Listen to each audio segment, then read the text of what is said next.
지난 6월 말 23명의 사망자가 발생한 화성 아리셀 공장 화재와 관련해서 품질 검사 조작 등 각종 문제가 드러났습니다.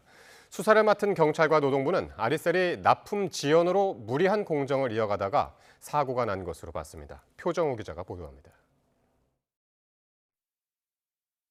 경찰은 아리셀이 지난 2021년 1차 전지를 처음 군에 납품할 때부터 검사용 제품을 따로 만드는 등 품질 검사를 조작했다고 밝혔습니다. 그러다 지난 4월 품질 검사에서 국방규격 미달 판정을 받아 재생산을 하게 되자 납품기일을 맞추기 위해 제조 공정을 무리하게 가동한 것으로 파악했습니다.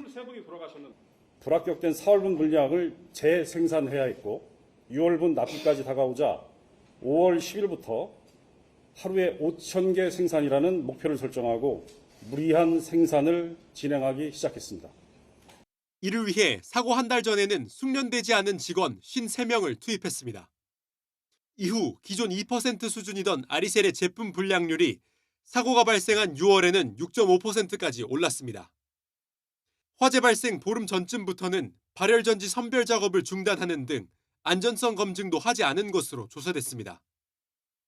사고 이틀 전에는 발열전지 한 개가 폭발해 화재가 발생했지만 적절한 조치 없이 생산을 계속 이어갔습니다. 안전교육이 제대로 이뤄지지 않은 것도 문제였습니다. 화재 사고 당시 대부분 노동자는 공장 안에서 빠져나오지 못했는데 사전에 배터리 폭발 시 즉시 대피해야 한다는 안전교육을 받지 못했기 때문입니다. 대다수는 비상구의 존재조차 인지하지 못했을 뿐 아니라 보안장치나 적치물 때문에 비상구를 항상 사용할 수 있는 상태도 아니었습니다. 그러다 보니 폭발이 일어난 뒤 30-40초 정도 탈출할 시간이 있었지만 노동자들이 고립된 채 숨진 것으로 경찰은 분석했습니다. 오늘 수사 결과를 저도 뉴스 보고 알았는데요. 참 뉴스를 보고 나서 또 열이 났어요.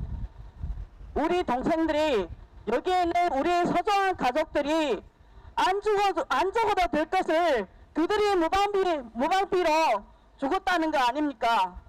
지금까지 수사선상에 오른 인물은 박순관 아리셀 대표와 안전관리 책임자 등 18명.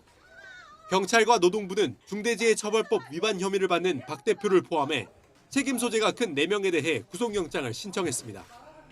검찰도 이들의 범죄 혐의와 구속 사유가 인정된다며 구속영장을 청구했습니다. YTN 표정우입니다.